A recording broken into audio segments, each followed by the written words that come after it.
आप सभी को प्रणाम। जय गुरुदेव। आज के इस अध्याय से पहले सभी मिलकर गायत्री मंत्र करेंगे। ओम भूर्भुवः स्वः तत्सवितुर्वरेण्यं भर्गो देवस्य धीमहि धियो यो नः प्रचोदयात्।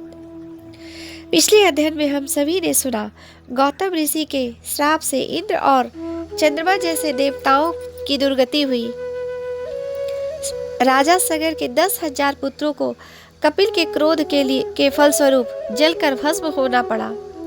प्रसन्न होने पर देवताओं की भांति तपस्वी ऋषि भी वरदान प्रदान करते थे और दुख दरिद्र से पीड़ित अनेकों व्यक्ति सुख शांति के अवसर प्राप्त करते थे।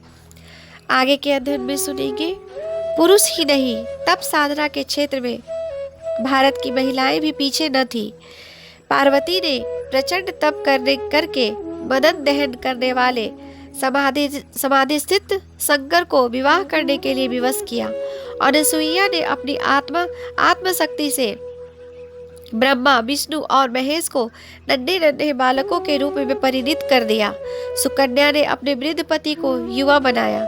सावित्री ने यम से संघर्ष करके अपने मृतक पति के प्राण लौटाए। कुंती ने सूर्य तप करके कुमारी अवस्था में सूर्य के समान तेजस्वी कर्ण को जन्म दिया। क्रुद्ध गांधारी ने कृष्ण को श्राप दिया कि जिस प्रकार मेरे कुल का नाश किया है वैसे ही तेरे कुल इसी प्रकार परस्पर संघर्ष में नष्ट होगा। उसके वचन मिथ्या नहीं गए। सारे यादव आपस में ही लड़कर नष्ट हो गए।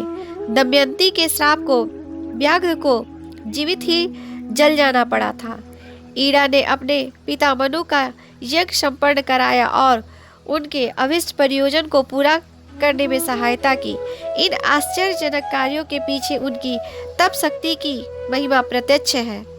देवताओं और ऋषियों की भांति ही असुर भी यह भली भांति जानते थे कि तप में ही शक्ति की वास्तविकता केंद्रित है। उन्होंने भी प्रचंड तप किया और वरदान प्राप्त किया जो सूर्य पक्ष के तपस्वी भी प्राप्त न कर सके थे। रावण ने अनेकों बार सिर का सौदा करने वाली तप साधना की और शंकर जी को इंगित करके अजय शक्तियों का भंडार प्राप्त किया। कुंभकर्ण ने तप द्वारा ही 6 महीने सोने जागने का अद्भुत वरदान पाया था। मेघनाथ, अहिरावण और मरीचि को विभिन्न मायावी शक्तियां भी उन्हें तप द्वारा मिली थी। भस्मासुर ने सिर पर हाथ रखने से किसी को भी जला देने की शक्ति तप के द्वारा ही प्राप्त की थी।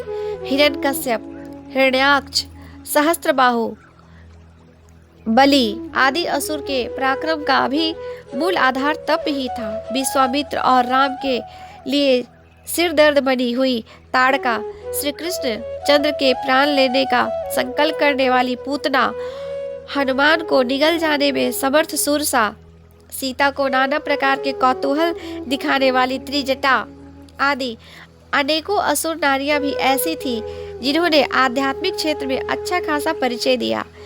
इस प्रकार के 10-20 नहीं हजारों लाखों प्रसंग भारतीय इतिहास में मौजूद है जिन्होंने तप शक्ति के लाभों से लाभान्वित होकर साधारण नर तंधारी जनों ने विश्व को चमत्कृत कर देने वाले स्व पर कल्याण के महान आयोजन पूर्ण करने वाले उदाहरण उपस्थित किए हैं। इस युग में महात्मा गांधी, संत विनोबा, ऋषि दयानंद, मीरा, कबीर, दादू, तुलसीदास, सूरदास, रैदास, अरविंद, महर्षि रमन, रामकृष्ण परमहंस, राम तीर्थ आदि आत्मबल संपन्न व्यक्तियों द्वारा जो कार्य किए गए हैं वे साधारण भौतिक पुरुषार्थी द्वारा पूरे किए जाने पर संभव न थे। हमने भी अपने जीवन के आरंभ से ही यह तपश्चर्या का कार्य अपनाया। 24 महापुरुष शरण के कठिन तप द्वारा उपलब्ध शक्ति का उपयोग हमने लोक कल्याण में किया है। फलस्वरूप अगणित व्यक्ति हमारी सहायता से भौतिक उन्नति एवं आध्यात्मिक प्रगति की उच्च कक्षा तक पहुँचे हैं।